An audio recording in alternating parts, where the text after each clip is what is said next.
Good morning, good afternoon, good evening. My name is Jason Williams, and I'm with my tag team partner, Blake Castetter, and we are the Sunday Fun Day guys. A little bit of a Halloween edition, Blake. A little different music we got today. That's right. Yeah, Halloween Eve, get things started, get a little spooky, get a little scary. exactly.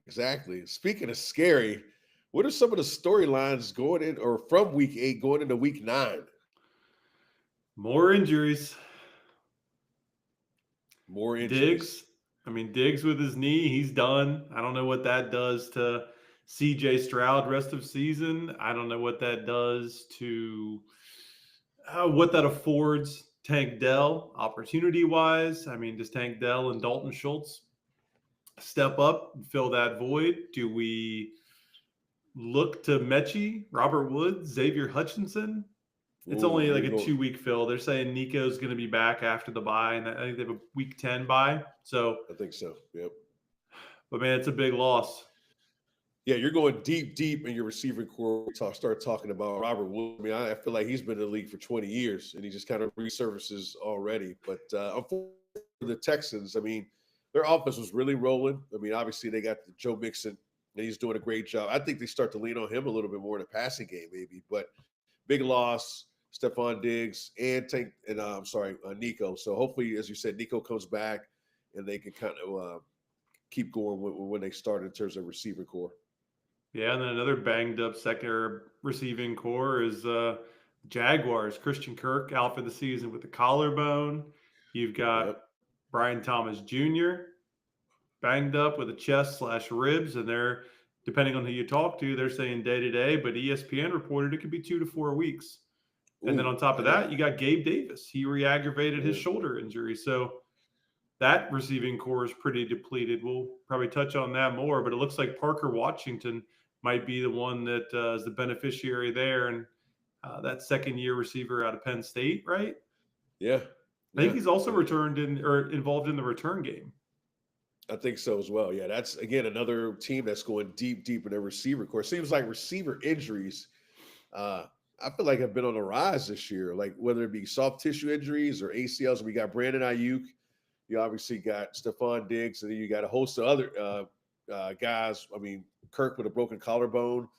Guys have been out 2 to 4 weeks here and there, and it's just been a mass unit in terms of receivers. But what that means for the Jags is my buddy Evan Ingram I'm starts sure to we'll hear come more to the. about him later. I know I'm touching on him. Oh yeah, for sure.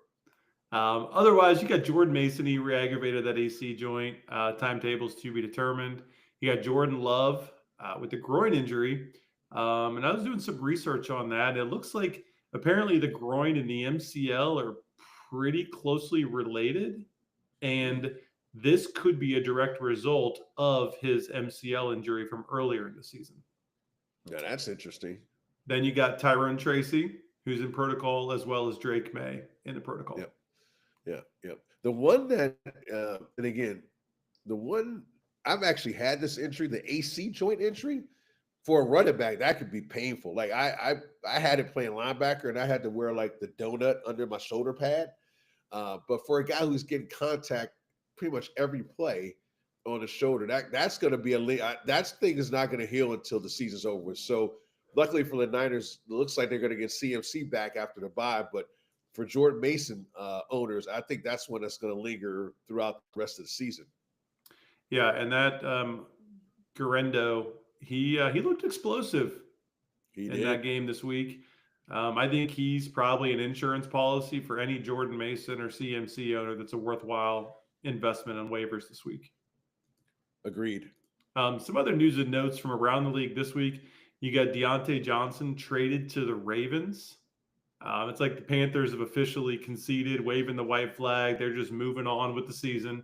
Um, I did read today that Johnson was doing return work for the Ravens, Oh, and that's they're interesting. expecting him to be a wide receiver 3. So you got Flowers and who? Who's Bateman? the two?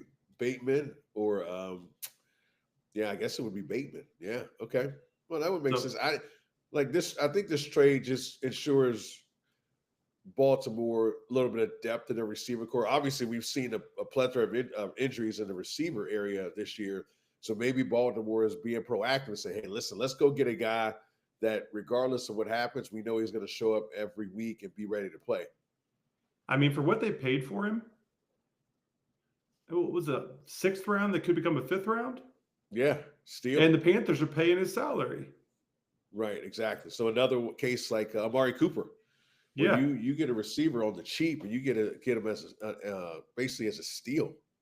I mean, in reality, Baltimore's almost all but locked up a playoff spot, so they're headed to the playoffs, and they just added a major depth piece at wide receiver. Yep, exactly. For nothing. Yep. The only other things this week, Anthony Richardson benched for Flacco, and then old Jameis. 2 vets coming out of nowhere, Flacco again, and Jameis leading him down. And I feel like we talked about this last week. Wasn't one of our caution picks Browns over Ravens? Like, don't pick the Ravens over the Browns? Yeah. Yeah. I'm not going to take a lot of credit for that. Listen, Blake, all I did was follow the rules. The rules tell you what's going to happen in these games, right? I mean, really, they do. Like, as much as we've researched this and unfortunately not done as well as Survivor, those rules seem to come into effect every week in the NFL. And this one, again, for me, it was, listen, I looked at all the matchups and like, okay, which ones basically have a bunch of our rules or the most rules that we have in our Survivor. And clearly this game was it. And it was total, essentially we knew it was just going to happen. We knew it was going to be close. Didn't know if the Browns were going to win, but again, Jameis played his butt off, and they got the victory. Channeled his inner Eminem, from what I understand.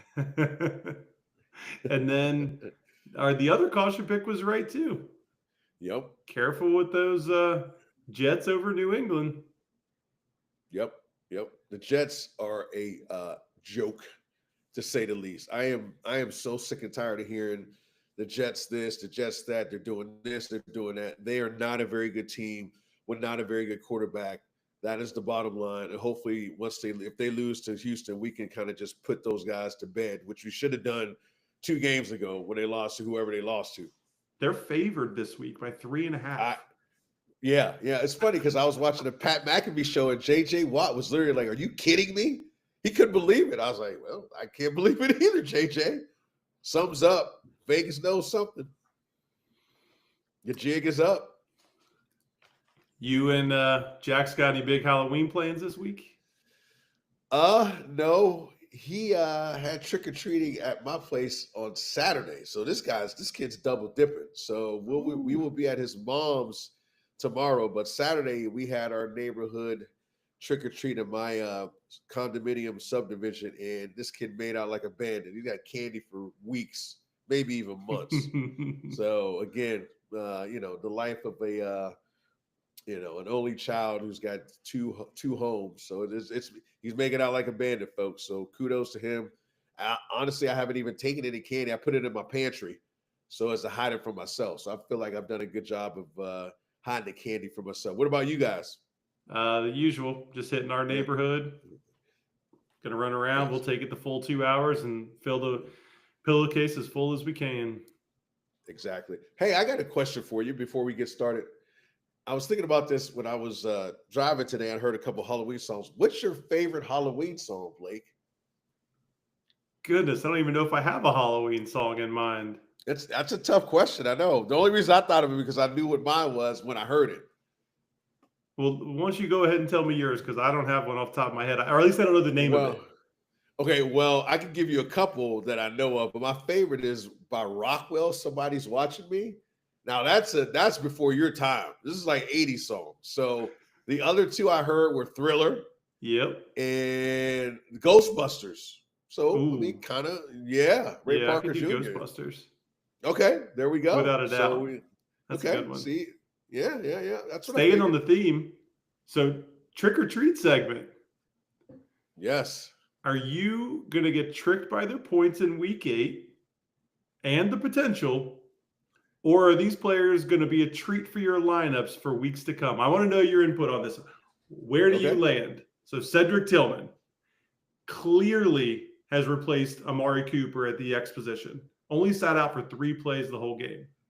All 3 receivers in that week had higher target shares, but Tillman was the most effective due to his 2 long touchdowns. Is this fool's gold? Are we getting tricked, or is this a treat?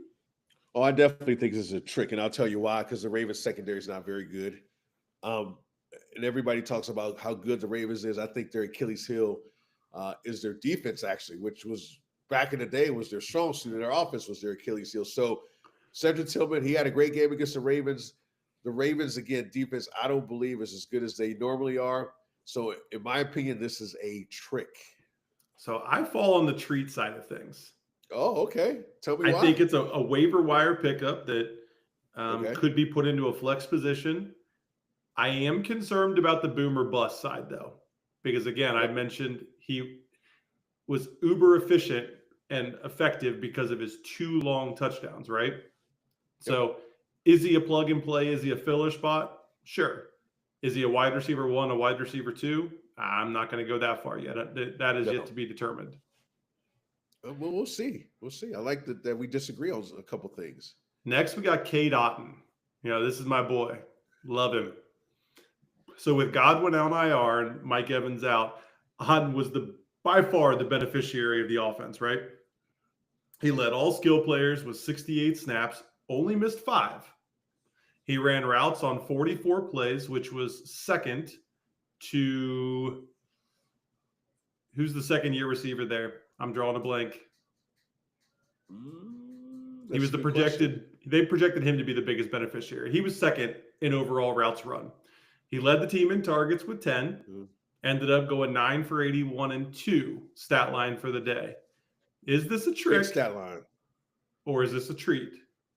Oh, this is definitely a treat. And I've been singing the praises of Cade Otton for the last several weeks. And like I said, I drafted this guy in a league, and everybody's like, what? Now, let me be honest with you. I didn't think he was going to have the year he had. He was a backup tight end for me. I was like, you know what? I'll throw it at Cade Otton. We'll see. And I held on to him. And then I started and inserted in the lineup actually when Mark Andrews wasn't doing anything. I'm like, all right, I'm done with Mark Andrews for a little bit.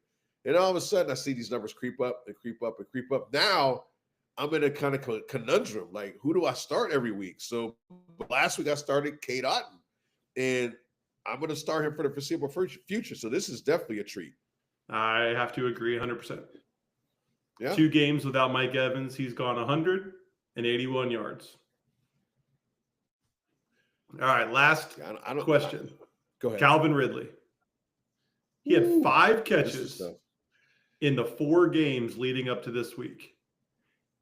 This week, he went 10 for 143 against Detroit. Now, originally, I might thought he had garbage time. But no, a lot of his production was early in the game. So early in the season, the Titans had one of the hardest schedules to open the season for wide receivers. The rest of the season is one of the easiest. Where do you land? Trick or treat? I'm saying it's a treat. Calvin Ridley has always been a number 1 receiver. He gets shipped to Tennessee, or I don't know if I think he signed a free agent deal to go to Tennessee. Whatever he did, he's in Tennessee now. And DeAndre Hopkins was always going to be the number 1 guy. And to be honest with you, Calvin Ridley does not take kindly to being a number 2 guy. Now, also, they had the situation with Will Levis. He was awful, and that's putting it mildly. So they have a little bit more stability at the quarterback position. They got rid of DeAndre Hopkins.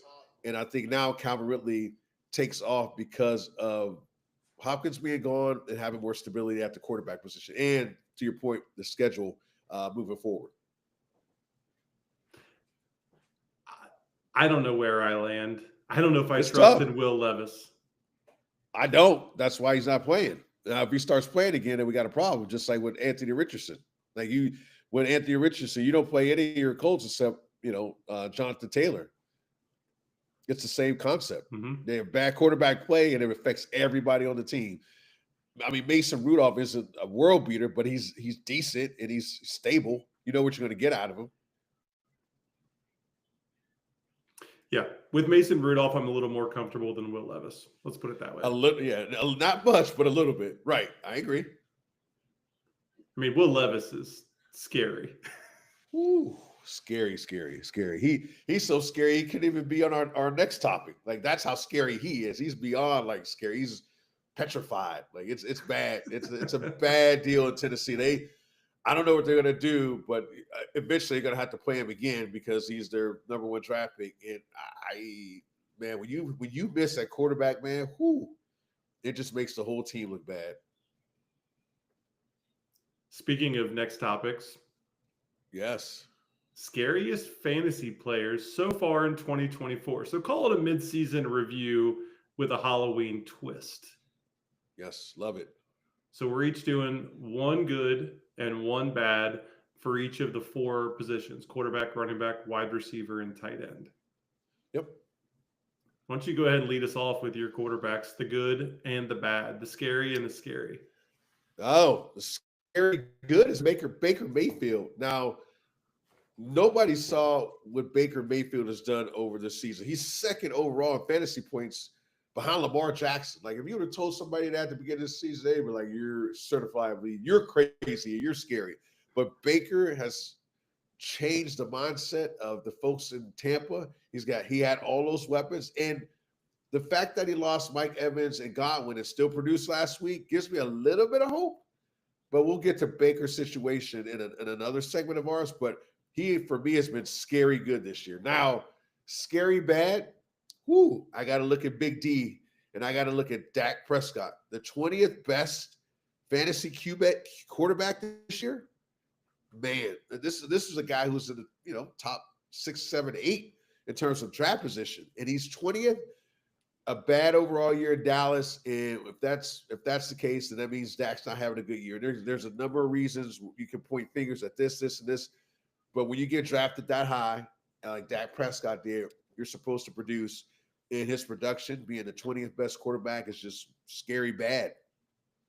My scary good QB is none other than my fantasy MVP from last week, Jaden Daniels. 5 of 8 games, he scored at least 23.4 fantasy points.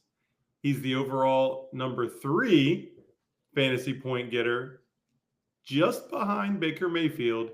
And I would have to say, if it wasn't for his game with an injury, he'd be the number 2 fantasy point scorer on the season. My scary bad, egg in the face, pie in the face, whatever the saying is, Anthony Richardson. Boy, was I wrong about him. 2 completions on 15 attempts last week. Come on, man.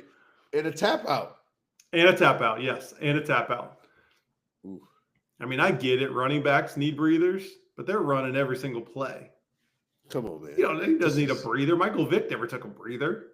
This is I can't even, like, I watched JJ Watt kind of talk about this a little bit. I was like, listen, man, as a player in college, if I ever saw a quarterback tap out, I would have to say something in private, in a team setting, not in the public, but this just can't happen. I don't care who it is. Like, this is your quarterback. Like, this guy is the leader of your team.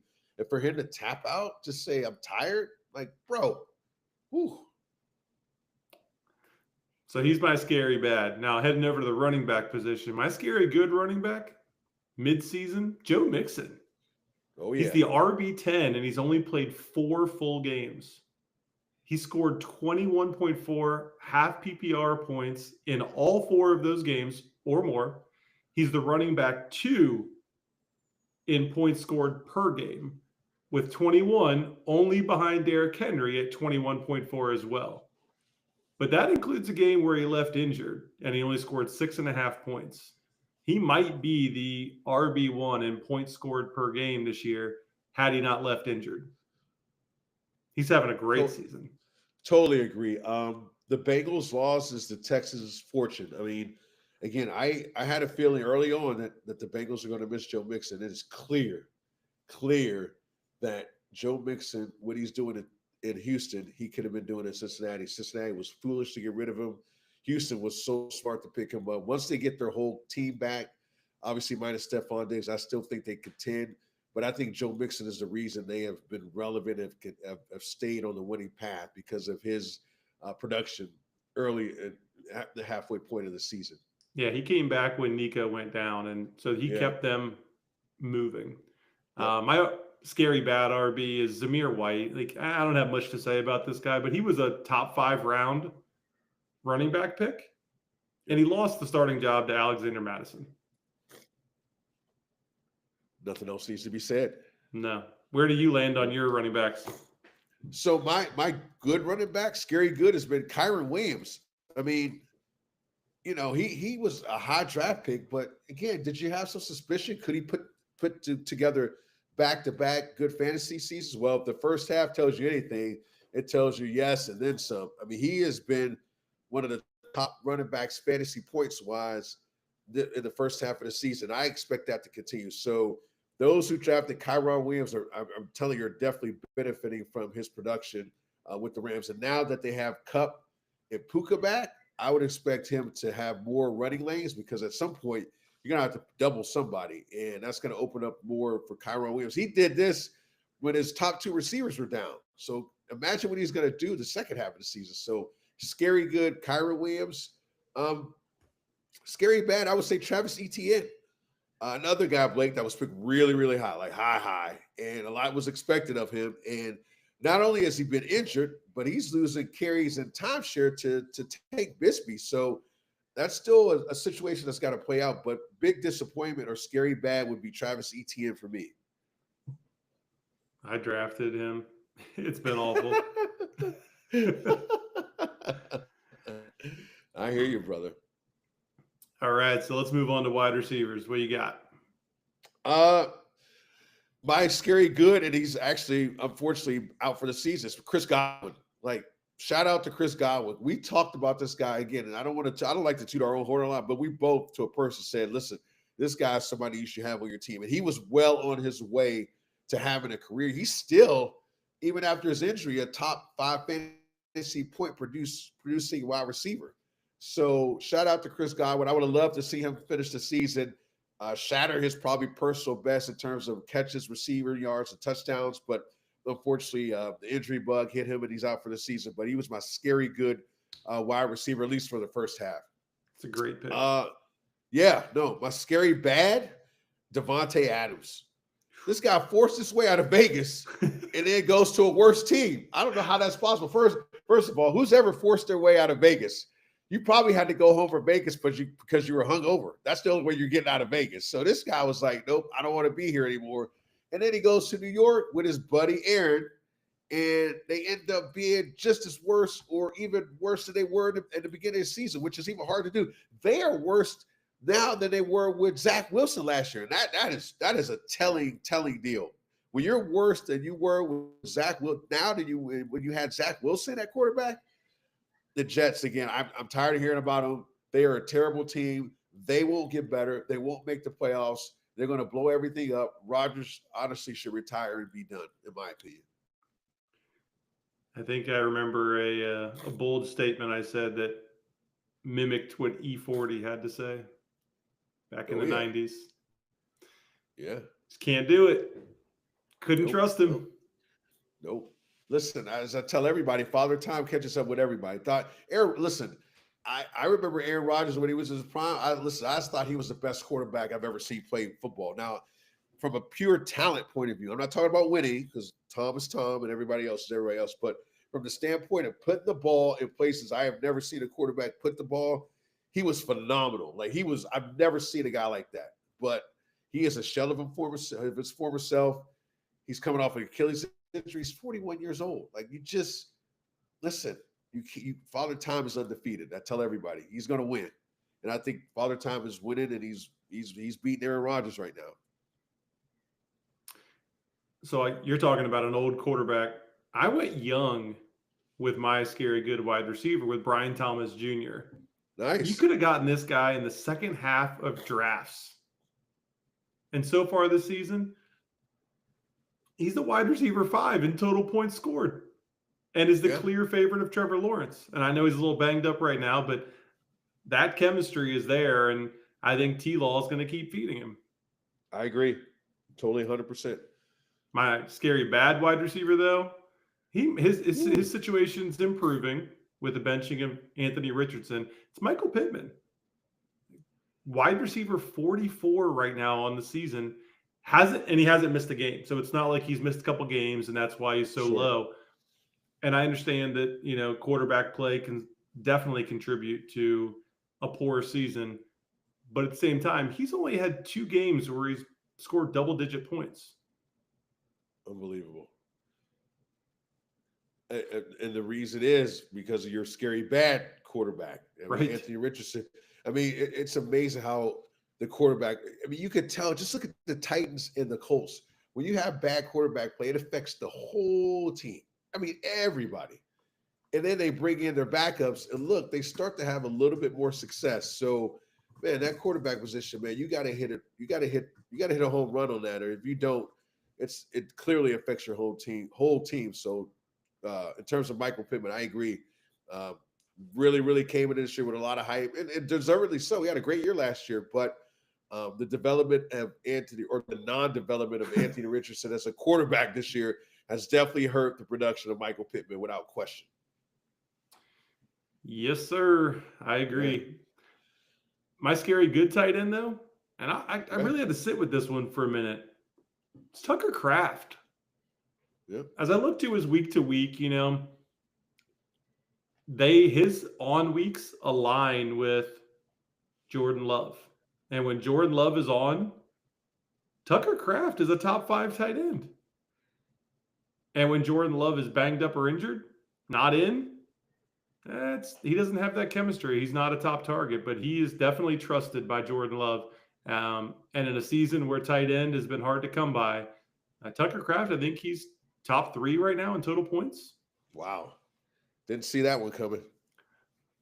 On the flip side, though, my scary bad one is one I didn't see coming either. I thought this guy was going to get tons of targets because of the evacuated targets with Gabe Davis and the evacuated targets with Stephon Diggs. It's Dalton Kincaid.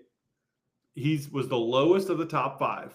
There was those 5 tight ends that everyone was dancing between, where do we rank them? Are they 1, 2, 3, 4, 5, 1, 4, 5, 3? Like all of those things. He was the lowest on mine. And it was when the run started, that's my goal, was to get the lowest. I wanted Dalton Kincaid. He's only cracked 10 points twice this season. He had 11 points twice. Wow. It's been a rough year for him. Yeah, no, I mean, yeah, everybody was seeing. I mean, everybody, Blake, you're not the only one. I mean, everybody, like Kincaid this, Kincaid that, Kincaid. So again, these are you got the scary good and the scary bad with tight ends. Now, my scary good tight end has been a rookie has come in and lit the tight end world on fire, Brock Bowers. Now, again, a big fan of college football, as we all know. Saw this kid play in college. Did I think it would transfer over to the NFL skill set? I did, but I didn't think he would be this good. And he's been, in my opinion, the most consistent tight end out of all the tight ends, which is saying something, because there are some studs out there, and it's just the consistency hasn't been there. Now, my scary bad tight ends are all the other top 5 tight ends. I mean, it's been a down year for the tight end position, but Fanatics, there is a glimmer of hope, because on Sunday, meaning this past Sunday, it was tight ends day, and we saw a plethora of tight ends finally show up and show out. So, Fanatics, tight end position, we've been bashing it for the first half. I am going to predict that the tight end position makes a rebound in the second half, and we see more production out of those top 5 tight ends. There you go. It is well, with the exception of George Kittle, I agree with you for your. Yep. Yeah. George Kittle's the number 1 overall, and he's been pretty consistent. I don't know if he was a top 5 though, was he? I believe so. It was close. Him and Bowers, but I did with Bowers' landing spot, dude. I did not. Yeah. I had no idea why they took him, and I sure as hell didn't see this performance coming. Yeah. Now, I didn't see this performance coming this soon. Did I think he was going to be a pretty good tight end? I thought so. I didn't think it would be this fast, this quick. I thought it would be more the second half of the year, but he started out from the jump and he's been consistent every week. So kudos to Brock Bowers in the only weapon they have in Vegas, to be honest with you. Did you see that one of our former beloved tight ends is going to be the ruler of the jungle this week in Cincinnati? I did not. Who would that be? Mr. Tyler Eifert. Oh, Mr. Tyler Eifert. What a great investment that didn't pan out because he couldn't stay healthy. What could have been? I love that guy. Like coming out of college. Gosh. Yeah, he was a Domer. Yes, I know you're a big fan of the Domer. I get it. Tight end you other than Iowa. I would say Iowa and then Notre Dame produces the most tight ends. Like consistently, They seem to have the most tight ends in the NFL. So, but again, Brock Bowers, good. The other tight ends have been scary. I mean, there have been some weeks they have been scary bad. And we don't need to go into that because we've already exhausted that topic enough. So let's go into the start and sit of week 9. I'll say, while we're talking about rookies, why don't you start us off with your start of the week? Perfect segue. Well, my start of the week is Caleb Williams. And I'm not basing it off of last week because last week, let's be honest, he sucked. It was terrible. But that's the ebb and flow of a rookie. Like, you're going to have good games, you're going to have bad games. But I think he's really starting to put it together. And I'll be honest with you, I wasn't sold on Caleb Williams. I thought Jay Daniels was the better quarterback and should have got drafted number 1. And I was kind of suspect on Caleb Williams, but he actually is really starting to put it together, starting to gain some rapport with his receivers. Oh, and by the way, he's playing the Arizona Cardinals, Blake, and we know about the Arizona Cardinals. They don't have the best defense. So I expect a big rebound from Caleb Williams and that Bears offense. And I got another guy on the Bears I'll be talking about here again in another segment. I look forward to that one. Yeah. My start of the week's Matt Stafford. He's back. He is back. And he's back because his wide receiver core is back. I mean, it looked like they hadn't missed a beat. They jumped right back in. The day of, they activate Puka off IR. I don't know if he's going to play. He'll probably be on the snap count. Get out of here. Man. That was the biggest sandbag I've ever heard of my life. I mean, Stafford. He ain't going to play. Stafford was slinging the rock around. I mean, and granted, Minnesota's pass defense is not very good. Their defense as a whole is fairly good, but Minnesota's pass defense is not. This week, he again has all of his weapons back in a much more a more difficult matchup in the Seahawks pass defense.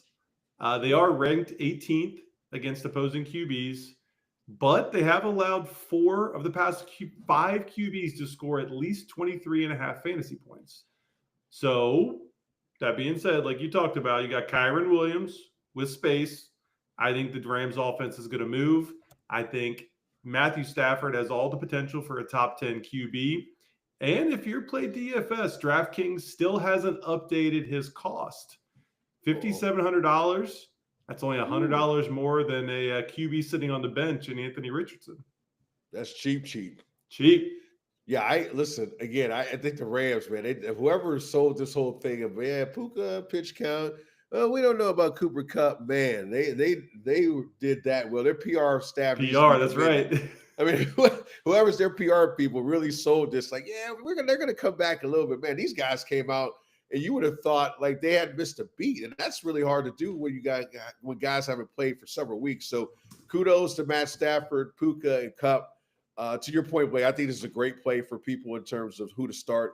I think the Rams. I just realized everybody in that division and the Rams, everybody's 4-4, and the Rams are 3-4. Could the Rams possibly make a run now? I would not be surprised. They got the offensive firepower to do some damage, and they had all those guys who played earlier step up at receiver. So those guys are ready when they're called on. But when you got Kupp and Puka, you don't need them. But I think they're proud for a run in the second half of the season, in my opinion. Speaking of second half of the season, looks like our sits of the week are both involved with the injury bug. Who you got? Yeah, I got the guy I talked about earlier, Baker Mayfield. As good as he's been in the first half, in my opinion, it's going to be really hard to duplicate that with the loss of Evans and Godwin. He's been great all year. His 2 main weapons are down. And this week, he might have met his match against the Chiefs defense. Now, dare we say that the Chiefs are a defensive-minded football team, Blake, now, instead of offensive-minded? I think so. So I expect the Chiefs to come after Baker and go man-to-man on their receivers and see if their receivers can beat their corners one-on-one. So that's going to be an interesting matchup between the offensive coordinator of the Bucks, and then Steve Spagnuolo, because he's going to bring it, because he feels like they don't have Evans and Godwin. Where do we sit here and wait for the third wide receiver to do something? No, we're going to blitz Baker. We're going to get him off the spot, make him throw the ball early, and make sure that he can't do the things he's been doing over the first half of the season. So my sit of the week is Baker Mayfield. I still think he does enough to potentially be serviceable, and I think he definitely does enough for Cade Otton to be a warranted start this week. Now, my sit of the week, it's kind of obvious, but it's Anthony Richardson.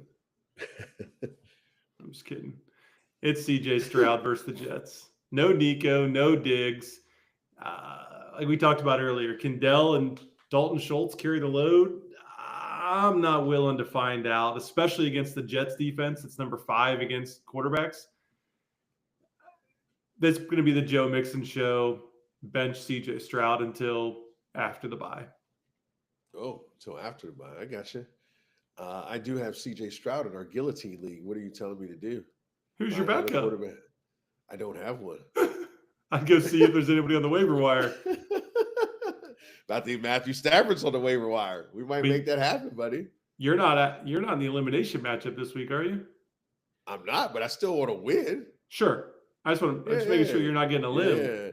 Yeah. No. I don't want to go back to the elimination match. And, my team is coming together nicely, but we digress. We're talking about a league that we're in, Fanatics. But let's get to the running backs. So, Blake, who's your starter at running back for this week?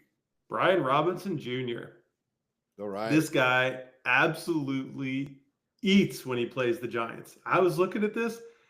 In his 5 contests so far in his career against the Giants, every single game he's at 100 yards and or a touchdown. Earlier this year, he went 17 for 133 on the ground with 1 reception. Giants defense has not improved against the run. They've allowed the 6th most yards on the ground, and they've allowed a running back to score 13 points or more in all but 1 game this season. I think he's a locked and loaded RB2.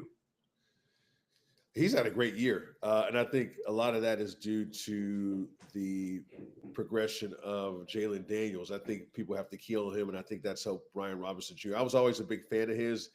I actually did not get to draft him in a lot of my leagues, and I wanted to for one reason or another. That happens. But I agree with this pick. Definitely a guy you want to keep an eye on, especially not only now, but going into the second half of the fantasy season. You're going to need guys to step up, and this could be one of those running backs that steps up as Jaden Daniels gets more confidence and plays more.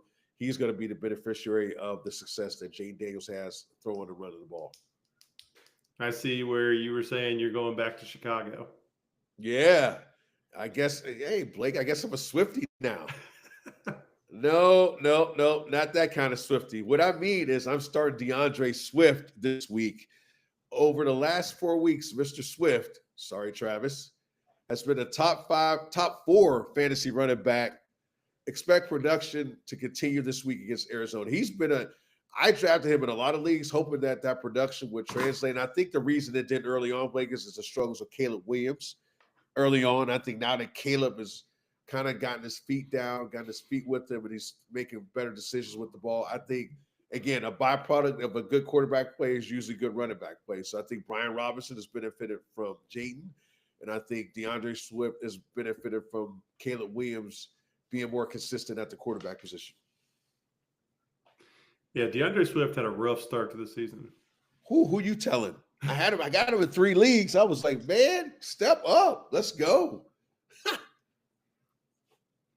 But he's doing that. So I'm really happy with the production of Swift. And I think this week, again, against the Cardinals, I think he's definitely a start, an RB1 potential this week.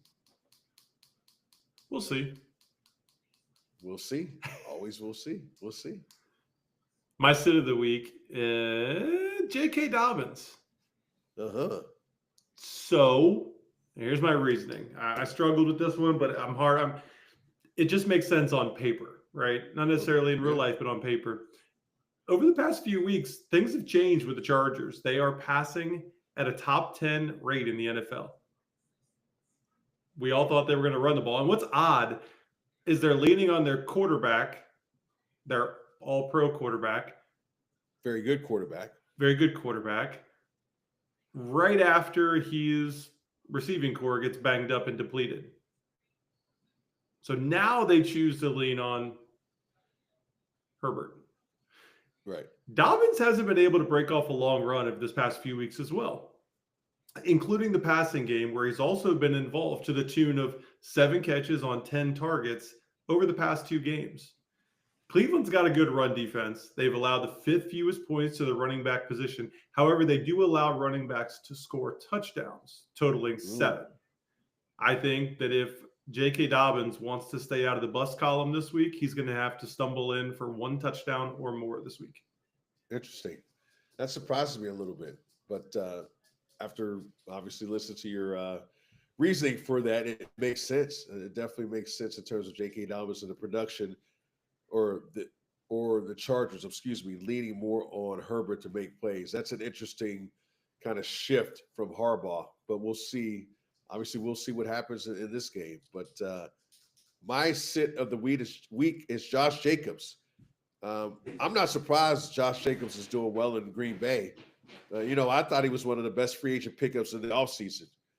Josh Jacobs over the last 4 weeks has also been a top 5 fantasy running back. Well, Fanatics, I think JJ's run comes to an end this week against the Detroit Lions, who are allowing the 5th fewest rushing yards per game to running backs. You can start him, but please lower your expectations when it comes to Josh Jacobs. He finally stumbled into the end zone. I think he landed on 2 last week, didn't he? He did, yeah. Wonder how much that had to do with Love going out, but I don't know. If Love's out, they might have to lean on him. Yeah, but you're going up against a tough defense to lean on them for. If it was anybody else, I'm like, okay. But again, I think this game is going to still be a high scoring game. I'm just not sure, contingent on if Love plays, or even Malik Willis, how that translates for Josh Jacobs. Yep, that's a hard sit, but definitely manage expectations. I agree. Yep. So I'm going to piggyback with my start of the week at wide receiver, staying in Los Angeles with Ladd McConkey. Oh. So piggybacking on the J.K. Dobbins because of the increase in the passing volume, right? This might be the right time to get on Ladd. He might have had his breakout this week, might have had his breakout this past week, right? And while the Browns have a good run defense, they have certainly allowed defenses to pass over the top, giving up the 6th most fantasy points to receivers. They also use man coverage at the 4th highest rate in the NFL. And guess who does well against man coverage? Our buddy. Yep, Ladd ranks 5th in the NFL in yards when in man coverage. Or should I say our lad? Our lad. It might be something to keep an eye on once the lines come out, too, for McConkey's receiving yards this reception. Week. Yeah. Definitely something to keep an eye on. That's an interesting start. Again, you come out with all these stats, man. I'm like, okay, he's making a scheme. You're like a great lawyer. You make your case. The jury's got to decide. I can appreciate that. Really, I can. I was like, Ladd McConkey, really? I'm like, all right, well, he made his case. Now he's making me second guess myself. Like, as a juror, I'm like, man, I don't know if he did it or not. But hey, nice job, Blake. So my receiver start of the week is Chris Olave. Welcome back, Derek Carr. And you know who's the happiest to see Mr. Carr back in the lineup? Well, I think it's actually a tie. I think Alvin Kamara and Chris Olave are happy to see him. Now, Chris came back to his old self last week with a 14-target, 8-reception game, and that was with Spencer Rattler at quarterback. Expect Olave and Carr to pick right back up where they started in the beginning of the season. So I have big expectations for Chris Olave moving forward as long as Derek Carr is under center. I didn't realize Carr was starting or back this week. Yep. That makes a whole lot of sense for both him and Kamara. Yes. Now we got some interesting sits of the week. Both guys that are like, see that. Yeah, number one. So I'll go ahead and start. So my sit of the week is Tyreek Hill. Even though Tua is back, I am still not sold on Tyreek Hill in terms of fantasy. And Blake, did you know he only topped 100 yards once? And that was the first game against the Jags this season. And he's only scored 1 touchdown, and that was against the Jags. So I understand the Tua situation, but Tua had played several games before he got hurt, and we just haven't seen the production out of Tyreek Hill that we all thought, and the reason why everybody drafted him actually in the top 5 overall. So major disappointing year for Tyreek Hill. I am sitting him until I see some semblance of production, whether that be yards, touchdowns, whatever. I just don't see it. And I've set him for the last 2 weeks. I did not realize the 100-yard stat. I mean, that's coming from a guy coming off a season where he was chasing Calvin Johnson's receiving record. Right, 2000. Yes. Yeah. Yeah.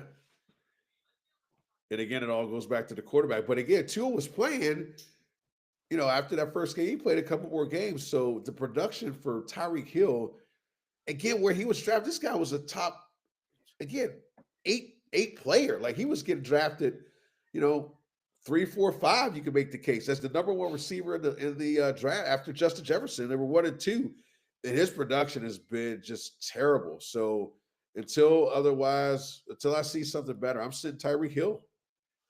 That's a tough call to make, but if you've got the depth to do it, I'm on board with it. Yeah, I've done it the last 2 weeks, and one of the leagues I got some pretty good depth, and it's worked out for me. Crazy to see. I was, because you don't want to bench your number 1 pick. He was clearly my number 1 pick, and I've got to bench him because I want to win. And as a GM of a fantasy team, those are the decisions you got to make. Tough ones, but you got to do it. That's why they pay you the big bucks, homie. Yeah, right. That's why we're doing this. All the free time in the world, right? Oh yeah, a lot of free time we got. Yeah. Who's your sit of the week? Zay Flowers. And I'm second guessing it after reading what I read after I prepared for the episode, seeing the wide receiver 3, punt return specialist, yada, yada, yada. But my question was, how do you sit someone that's in a top tier offense in the league? And this part is still true. Pat Surtain Jr. I'm back on his train. He's back. He's no longer concussed. He's been shutting people down. I also said the addition of, Deontay Johnson, right? So sitting in might be a stretch. Manage your expectations. But me personally, I'd rather sit him out until I find out how they're going to use Deontay and Zay Flowers as a combination. See, I would have totally disagree with you on this one. There's no way I'm sitting Zay Flowers. Like Tyreek Hill, he hasn't produced, so there's a good reason why I'm sitting here. I can't. Like I've got Zay Flowers in 2 leagues. There's no way I'm sitting him. I get your point. You don't know how things are going to shake out, but I know you don't know what Pat Surtain Jr. is going to do. But I know the production of Zay Flowers has been essentially off the charts for the last several weeks. So I applaud this tough decision, but for me personally, as an owner of Zay Flowers, again, I know where you're going. Like start him clearly, but manage your expectations. I'm cool with that, but benching him, that would be a tough deal. Like, but Tyreek Hill, I don't think it's a tough deal at all. I'm benching this guy until he proves something. My notepad here says Zay Flowers week 9, review in week 10. We shall see. We shall see. We shall see. Because he has had down weeks. He has had down weeks, but not few. Recently. Very few. Maybe 2. Maybe. Incoming. Okay. All right. We will see. Time will tell, right? So we might not agree on all things, but we are clearly agreeing at the tight end start of the week. This makes me so happy because in the beginning of the year how much flack I caught from a lot of people talking about how big of a year Evan Ingram was going to have this year. Everyone's like, what are you talking about? Evan Ingram, blah, blah, blah. Well, look at what we have here, folks. Who is my start of the week?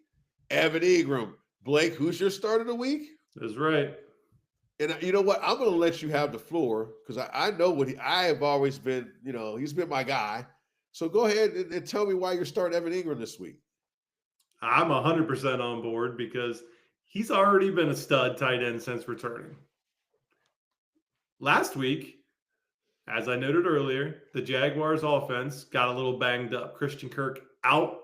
Brian Thomas, day-to-day / 2 to 4 weeks, depending on who you ask. And then Gabe Davis is banged up as well. In my opinion, history tends to repeat itself. If you believe this, take a peek at what happened between Evan Ingram and T. Law last year when Christian Kirk went down.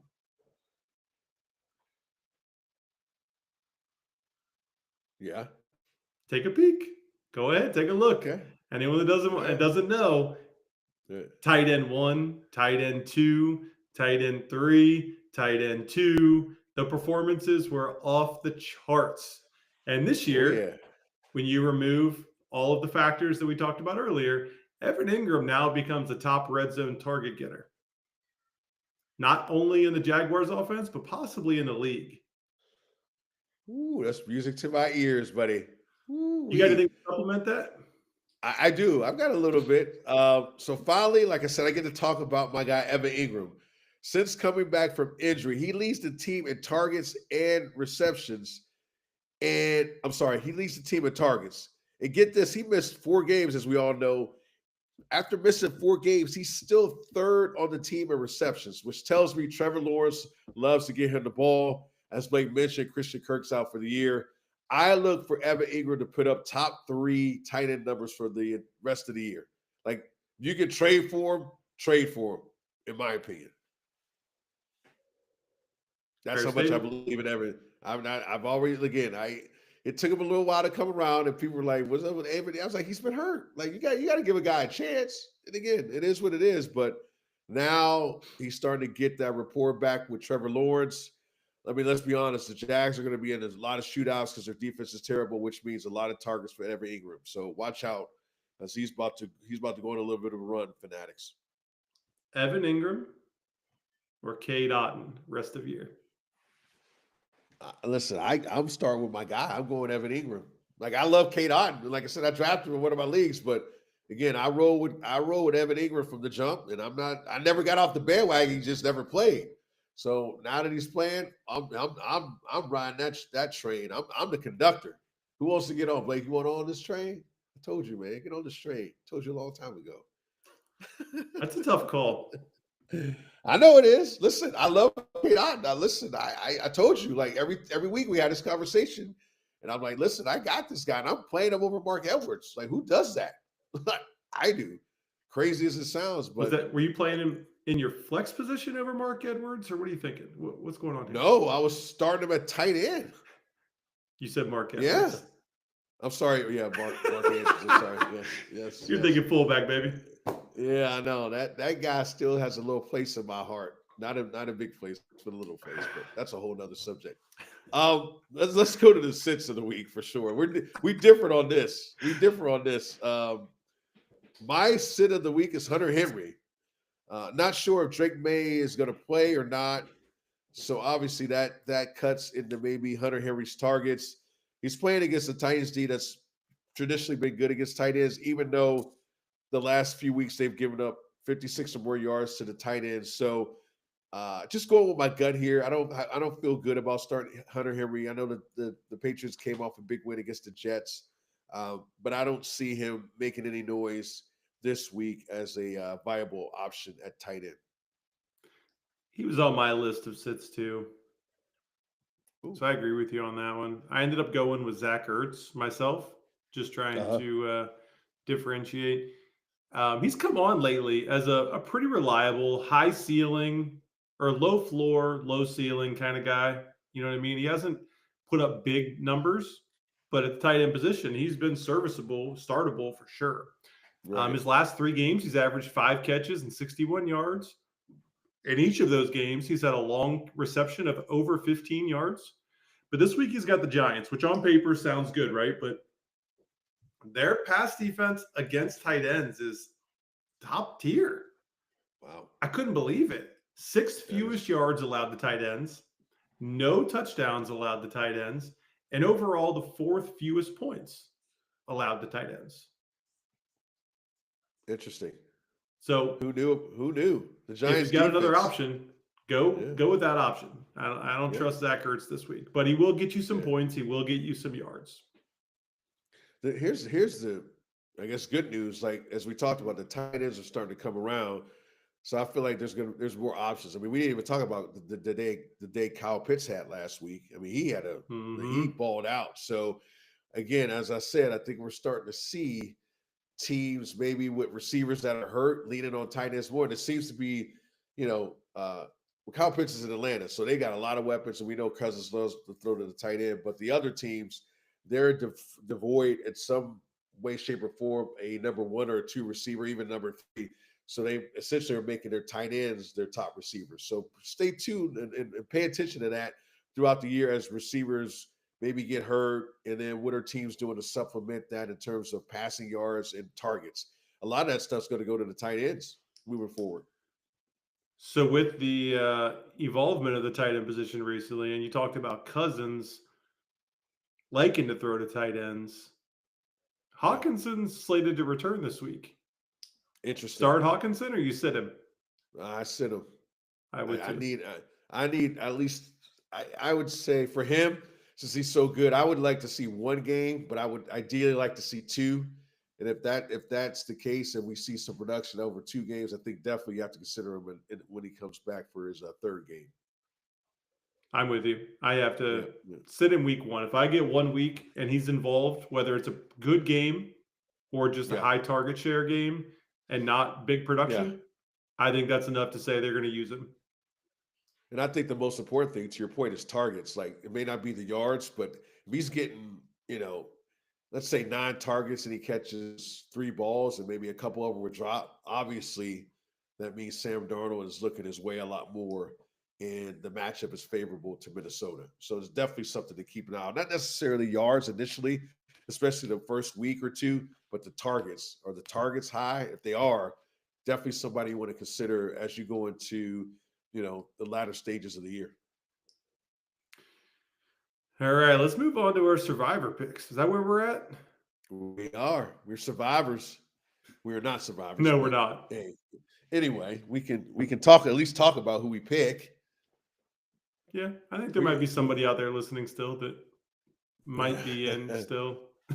doubt it, Yeah. doubt it. But anyway, who's your safe pick this week, Blake? Bengals over Vegas. Favored by Ooh, 7, 72% win ooh, probability. No, the Bengals have not been reliable. And it ooh. pains me to say it because I'll be at the game and I don't want to jinx it. But the Raiders have been even less reliable and they're more banged up. And the Bengals have lost 4 games in a row at home. Crazy. I'm not even sure who the starting quarterback is going to be for Vegas this week. Is Oh, it a Cincy reunion? what do you mean? Who did the Raiders just pick up at quarterback? That was a Cincy, the UC quarterback from Atlanta last Oh, year. oh my God. I Yeah, can't even remember his name. Yeah. Wow. They picked him up. yeah. Oh my goodness.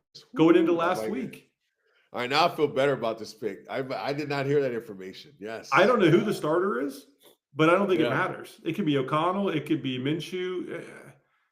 I just don't see a world where Cincinnati loses to Vegas at home after losing 4 in a row. Right. Bengals still have a small chance of turning the ship around and competing. Whew, They got small, to do it small. now. Right. Right.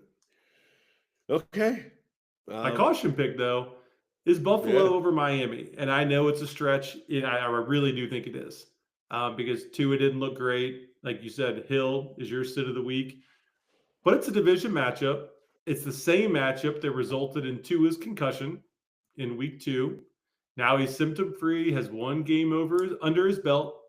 Something to think about, something to consider instead of picking maybe a lock in Buffalo over Miami. Maybe it's not a lock. Interesting.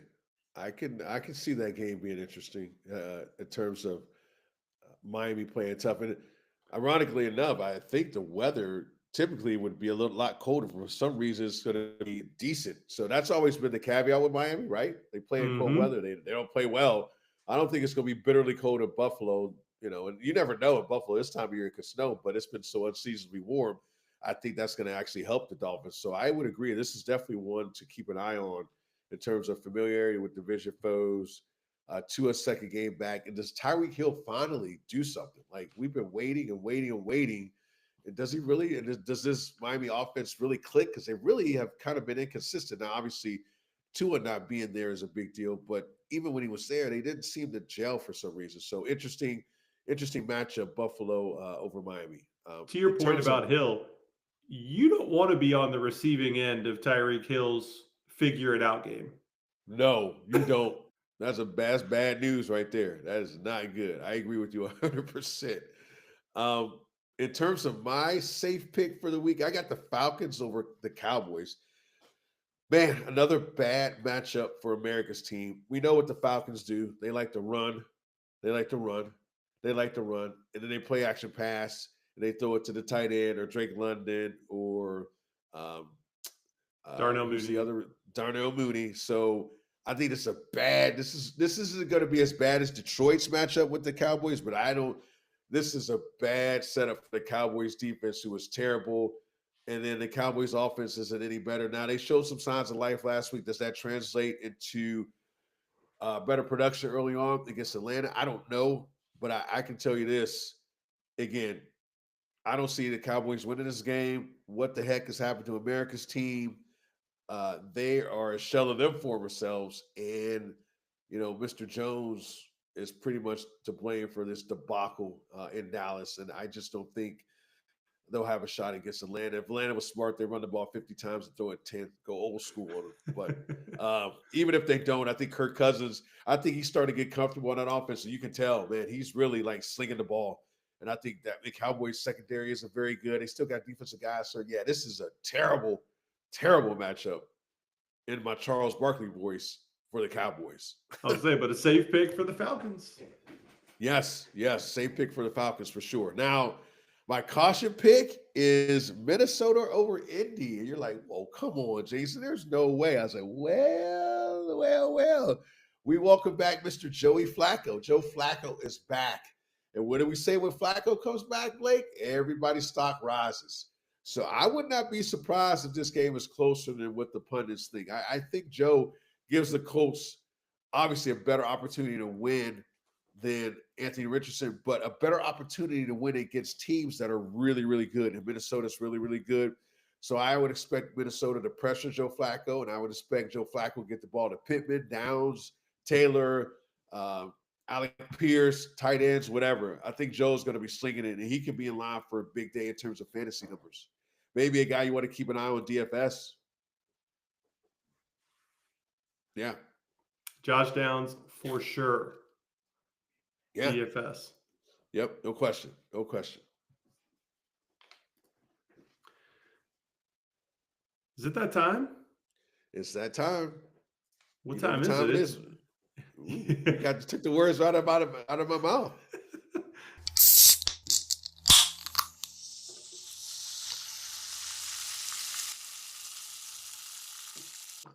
Even at 11 o'clock at night, it still tastes so good on your lips, buddy. It does. It does. Maybe even better at 11. And I'm proof of that over here with my red, white, and blue. Oh, goodness. All right. Let's talk about the Sunday six-pack. I'll kick it off. Start with you. Yeah, I got it off, five. Buddy. And it was by accident, but just as I talked through one of them, I stumbled on another one. And then another one. And another one.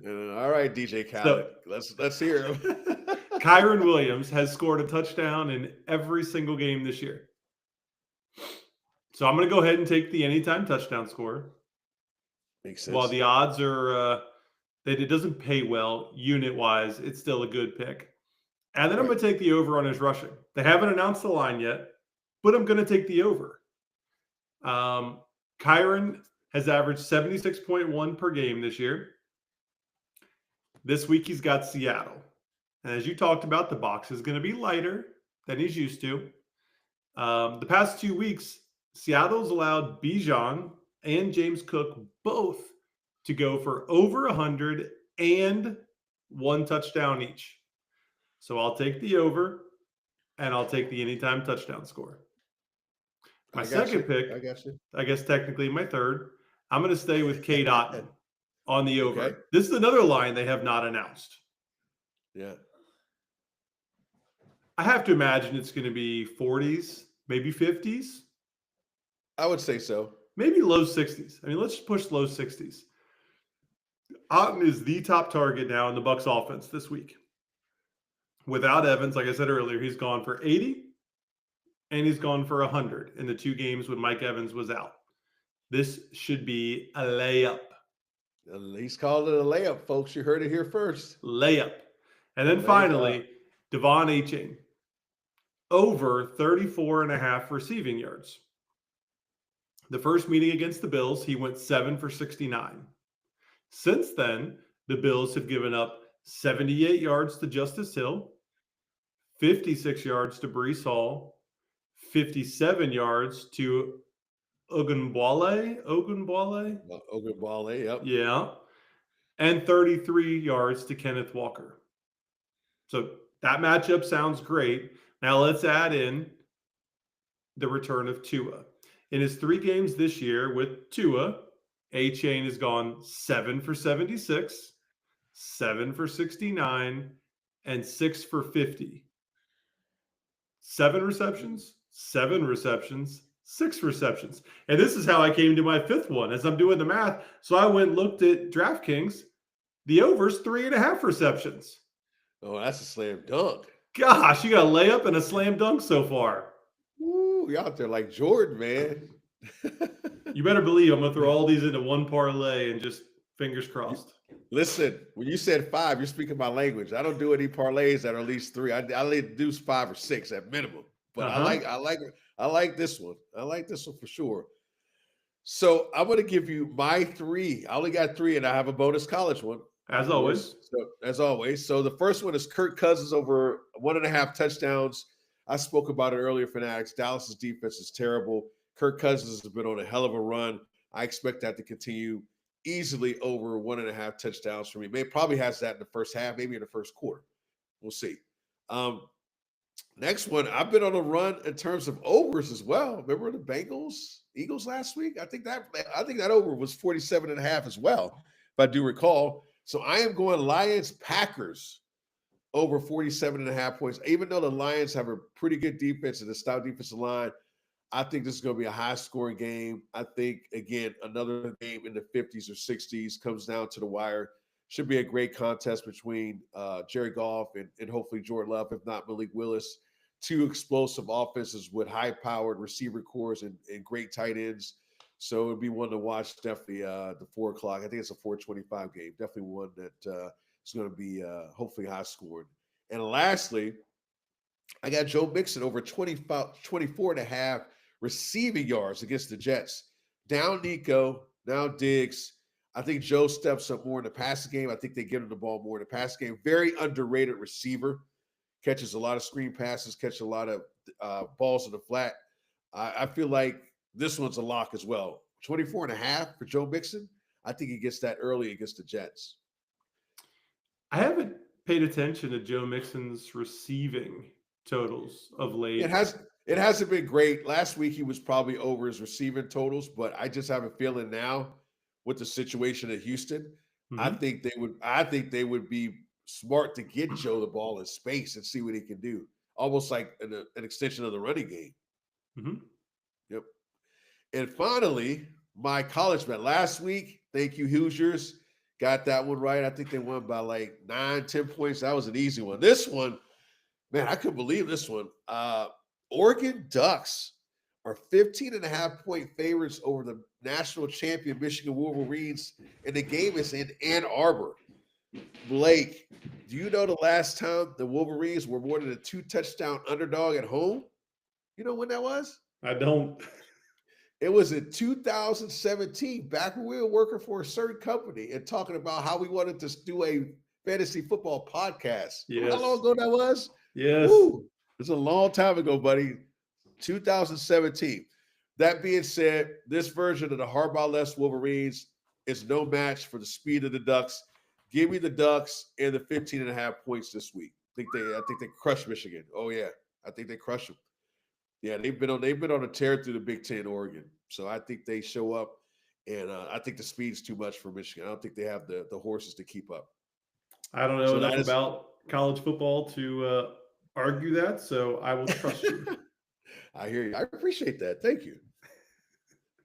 All right, so I do have some fun facts for you. The Lions are inflicting a lot of serious beatings on teams this year, not just in point totals, but as a whole. Following a loss to the Lions, each opponent has gone on to lose their next week's game 5 in a row. Rams, Bucks, Cards, Seahawks, and Vikings. Back-to-back games. If you've lost to the Lions, you went on to lose your next game. Yep. And then I found that Anthony Richardson is the least accurate passer over the past 20 years. This season's number of 44.4% is lower than Tim Tebow's lowest, Jamarcus Russell's lowest, and JP Lossman's lowest. Who? Yeah, JP. Oh my goodness. Remember Buffalo? Fast. Oh, I remember him. This takes us all the way back to Akili Smith in 2000 when he was at 44.2% over 12 games. Now you've gone too far. Why you got to go there, man? Why you got to bring up old stuff? Why you got to do that? It was so close to being the lowest in the since 2000, since the century mark, right? Oh my gosh. And they still haven't given up on him, quote unquote. Learn from the Bengals. Move on. Stop. Yeah. To your first point, the Lions, man, I actually really love the way the Lions, they play football in a manner that's old school, but still have the skill to play new school football. So, they beat you up. And it's very evident what they're trying to do on the football field. They're trying to inflict their will on you. And not a lot of teams do that. Everybody's finesse, wants to spread people out, wants to do this. The Lions could do either or. There's very few teams in the NFL that could do either or. They say, listen, we can line up with 2 tight ends, 22 personnel, and just run the ball down your throat for 8 straight plays.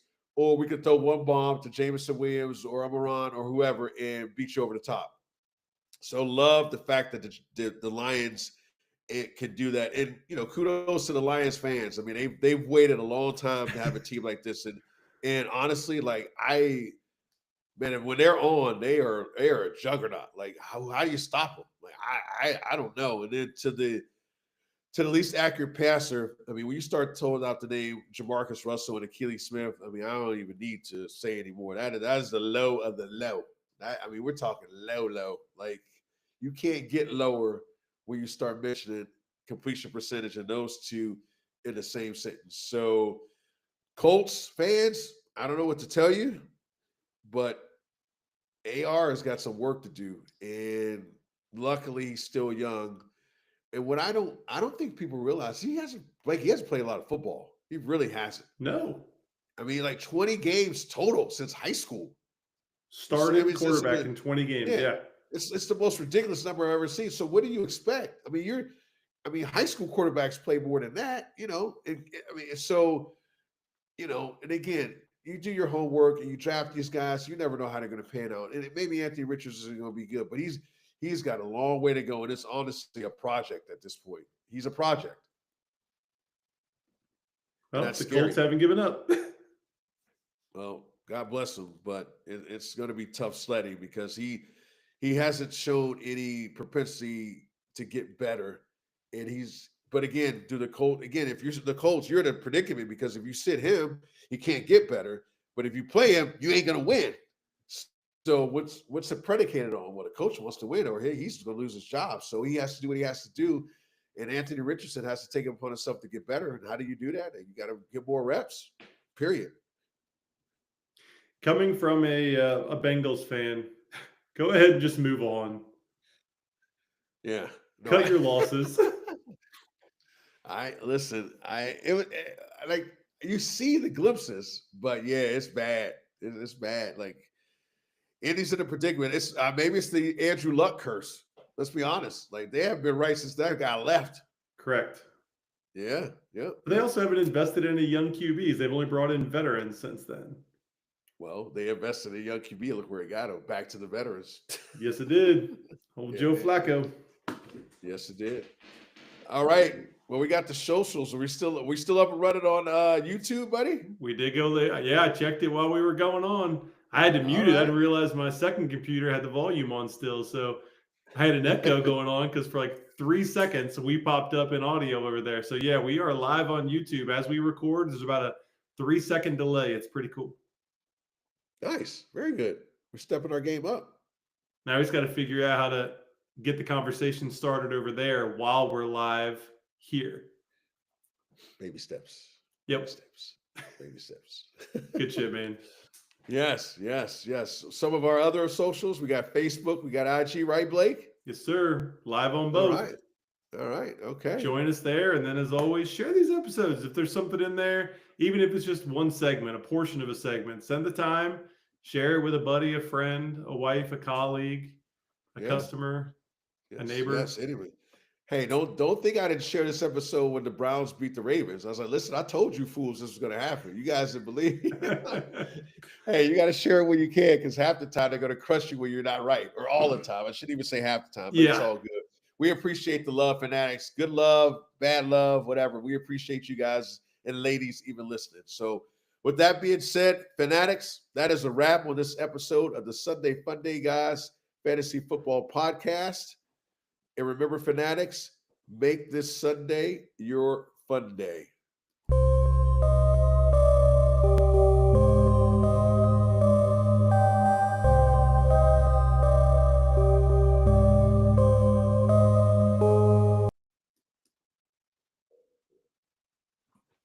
Done. Nice one.